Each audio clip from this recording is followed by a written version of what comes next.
Hello friends, welcome to Bismi Samayal. இன்னைக்கு நம்மளோட வீடியோல பெண்களுக்கு டெய்லி தேவைப்படுற கிச்சன் டிப்ஸ் தான் பார்க்க போறோம்.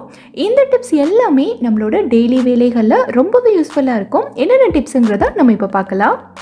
சமையலுக்கு நம்ம முன்னாடியே புளியை ஊற வைக்கிறதுக்கு மறந்துட்டோம்னா நம்ம புளியை சீக்கிரமா கரைக்கிறதுக்காக எப்பவுமே வெதுவெதுப்பான தண்ணியில ஊற வைப்போம். இந்த மாதிரி நம்ம வெதுவெதுப்பான தண்ணி ஊற்றினாலுமே இந்த புளி ஒரு 5-10 நிமிஷத்துக்காக ஊற வச்சாதான் நம்ம கரைக்க முடியும். உடனேவே இதை நம்மளால கரைக்க முடியாது. உங்களுக்கு புளி ஊற வைக்கிறதுக்கு அந்த அளவுக்கு டைம் இல்லை, உடனேவே புளி கரைச்சாகணும் அப்படின்னா இப்போ நான் சொல்லக்கூடிய டிப்பை ஃபாலோ பண்ணுங்க. புளி டக்குன்னு 2 நிமிஷத்தில் நம்ம கரைச்சிடலாம்.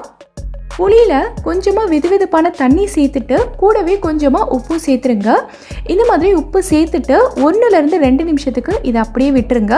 2 நிமிஷத்துக்கு அப்புறமா நீங்கள் புளியை கரைச்சிங்கன்னா புளி அவ்வளோ சாஃப்டாக இருக்கும். சூப்பராக ஈஸியாக கரைச்சிடலாம். ட்ரை பண்ணி பாருங்கள். ட்ரை பண்ணிவிட்டு எனக்கு கமெண்ட்டில் சொல்லுங்கள். இப்போது அடுத்த டிப் என்னங்கிறத நம்ம பார்க்கலாம். நம்ம வீட்டில் இந்த மாதிரி நிறைய பூண்டெல்லாம் வாங்கிட்டோன்னா இதை கரெக்டான மெத்தடில் நம்ம ஸ்டோர் பண்ணி வைக்கணும்.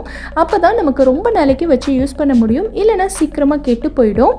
பூண்டு ஒரு மாதிரி கெட்டு போயிட்டு உள்ளே ஒன்றுமே இருக்காது, மேலே வெறும் தோல் மட்டும்தான் இருக்கும். ஸோ அந்த மாதிரி ஆகாமல் இதை கரெக்டான மெத்தடில் எப்படி ஸ்டோர் பண்ணுறதுங்கிறத நம்ம பார்க்கலாம். பூண்டை நம்ம நிறைய மெத்தடில் ஸ்டோர் பண்ணலாம். நான் ஏற்கனவே இதுக்கு முன்னாடி இருக்கிற வீடியோவில் பூண்டு கெட்டு போகாமல் குறைஞ்சது ஒரு 4 மாதத்துக்காக எப்படி ஸ்டோர் பண்ணணுங்கிறத சொல்லியிருக்கேன். இப்போது இந்த டிப்பில் நான் இன்னொரு மெத்தடையும் சொல்லிடுறேன். பூண்டு வாங்கிட்டு வந்த உடனேவே இந்த மாதிரி தனித்தனி பல்லாக உரிச்சிடுங்க. பூண்டோட எல்லா தோலையும் உரிச்சிடக்கூடாது. இந்த மாதிரி மேலாப்பில் இருக்கிற தோலை மட்டும் உரிச்சிட்டு தனித்தனி பல்லாக நம்ம பிரிச்சிடலாம். தனித்தனி பல்லாக பிரிக்க முடியலனாலும் பரவாயில்ல, இந்த மாதிரி ஒரு 2-3 சேர்ந்த மாதிரியாவது பிரிச்சுக்கலாம். இந்த மாதிரி பிரிச்சுட்டு சென்டரில் இருக்க இந்த காம்பு பகுதியை மட்டும் நம்ம தனியாக வெளியில் எடுத்துடலாம். இப்போ பார்த்தீங்கன்னா இது எல்லாத்தையும் நான் தனித்தனியாக பிரிச்சுட்டேன். இப்போது நம்ம ஸ்டோர் பண்ணக்கூடிய டப்பாவில் கொஞ்சமாக அடியில் உப்பு சேர்த்துக்கங்க.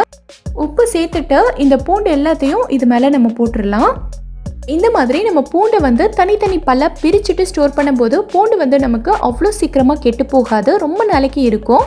அதே மாதிரி நம்ம சேர்த்துருக்க உப்பும் இந்த பூண்டுக்கு நல்ல ஒரு ப்ரிசர்வேட்டிவ் மாதிரி இருக்கும், ரொம்ப நாளைக்கு கெட்டு போக விடாது.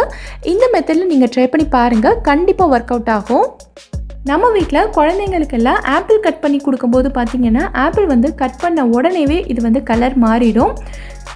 ஸோ நம்ம ஆப்பிள் கட் பண்ணி குழந்தைங்களுக்கு ஸ்கூலுக்கு கொடுத்து விட்டாலுமே அவங்க கலர் மாறிடுச்சுன்னு சொல்லி சாப்பிட மாட்டாங்க, அப்படியே திருப்பி கொண்டு வந்துடுவாங்க. ஸோ இந்த மாதிரி ஆப்பிள் கலர் மாறாமல் ரொம்ப நேரத்துக்கு ஃப்ரெஷ்ஷாகவே இருக்கணும்னா என்ன பண்ணணுங்கிறத பார்க்கலாம்.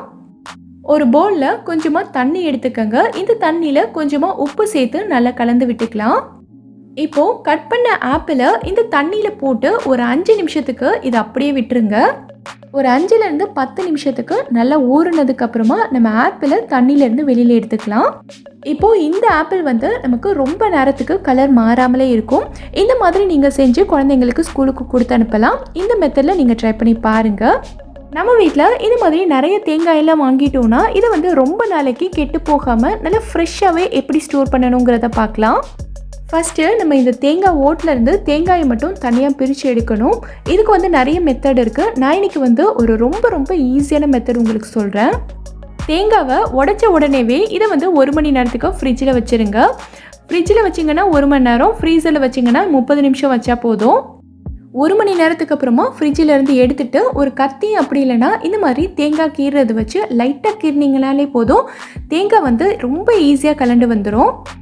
இப்போ பார்த்தீங்கன்னா நான் எல்லா தேங்காயுமே இந்த மாதிரி கீறி எடுத்துட்டேன். இதை நம்ம ஒரு நல்ல ஏர்டைட்டான டப்பாவில் போட்டுட்டு ஃப்ரீசரில் வச்சிடலாம். இந்த மாதிரி நம்ம தேங்காயை கீறி எடுத்துட்டு ஃப்ரீசரில் ஸ்டோர் பண்ணி வைக்கும்போது பார்த்தீங்கன்னா இது நமக்கு குறைஞ்சது ஒரு 3-4 மாதமாக அப்படியே கெட்டு போகாமல் ஃப்ரெஷ்ஷாகவே இருக்கும்.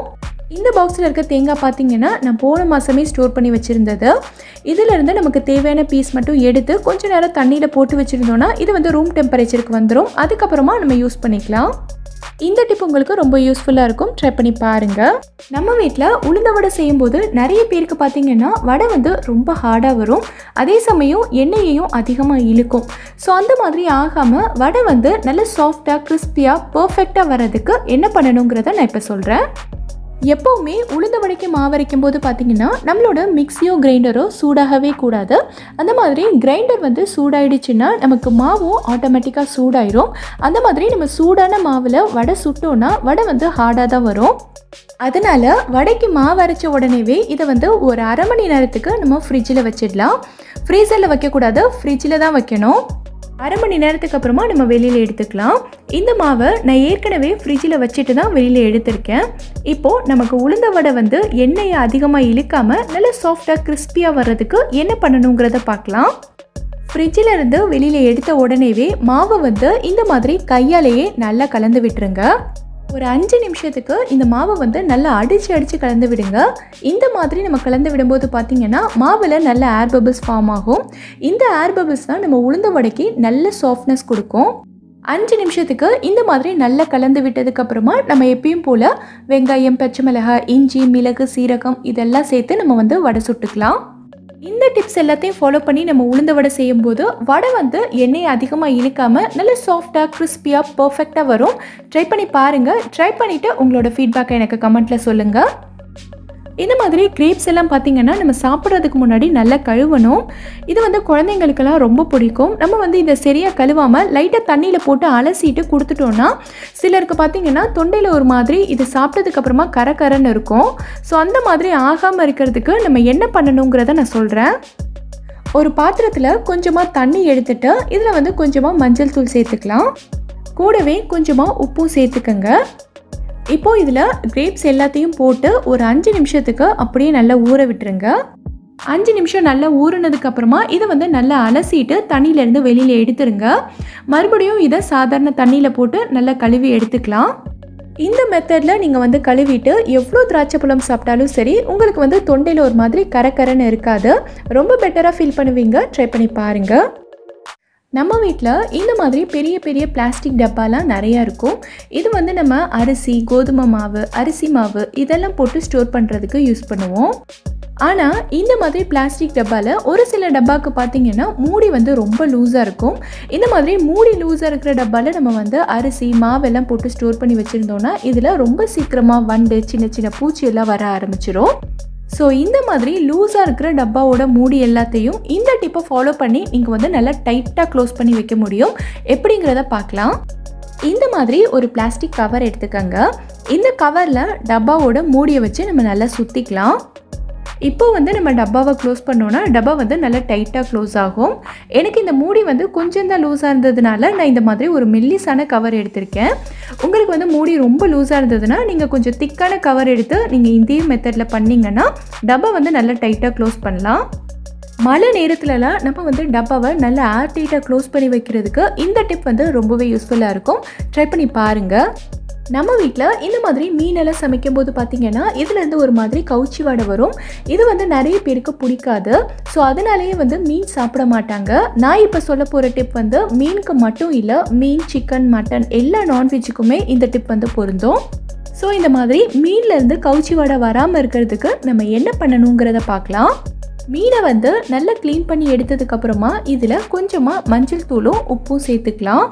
கூடவே நான் வந்து பாதி லெமன் எடுத்திருக்கேன். இந்த லெமனோட சாறையும் நல்லா பிழிஞ்சு விட்டுறலாம். இப்போது இது எல்லாத்தையும் சேர்த்து நல்லா கலந்துட்டு ஒரு 10 நிமிஷத்துக்கு இதை அப்படியே நல்லா ஊற விட்டுருங்க. ஒரு 10 நிமிஷத்துக்கு அப்புறமா இதை வந்து மறுபடியும் தண்ணி ஊற்றி நல்லா கழுவி எடுத்துக்கலாம். இந்த மாதிரி செய்யும்போது மீன்லேருந்து எந்த கவுச்சி வடையுமே வராது. அதே சமயம் நம்ம வந்து லெமனும் உப்பும் சேர்த்து ஊற வச்சுருக்கிறதுனால மீனோட டேஸ்ட்டும் அவ்வளோ சூப்பராக இருக்கும். நீங்களும் ட்ரை பண்ணி பாருங்கள். இந்த வீடியோவில் நான் சொல்லியிருக்க டிப்ஸ் எல்லாமே உங்களுக்கு ரொம்பவே யூஸ்ஃபுல்லாக இருக்கும்னு நினைக்கிறேன். எந்த டிப் உங்களுக்கு ரொம்ப யூஸ்ஃபுல்லாக இருந்ததுங்கிறத கீழே இருக்க கமெண்ட் பாக்ஸில் எனக்கு சொல்லுங்கள். இந்த வீடியோ பிடிச்சிருந்தா லைக் பண்ணுங்கள். உங்கள் ஃப்ரெண்ட்ஸ், உங்கள் ஃபேமிலி மெம்பர்ஸ் கூட இந்த வீடியோவை ஷேர் பண்ணுங்கள். மறக்காமல் நம்ம பிஸ்மி சமையலுக்கு சப்ஸ்கிரைப் பண்ணிவிட்டு பக்கத்தில் இருக்கக்கூடிய பெல் ஐக்கானையும் கிளிக் பண்ணி அதில் ஆல் ஆப்ஷனையும் செலக்ட் பண்ணுங்கள். தேங்க்யூ.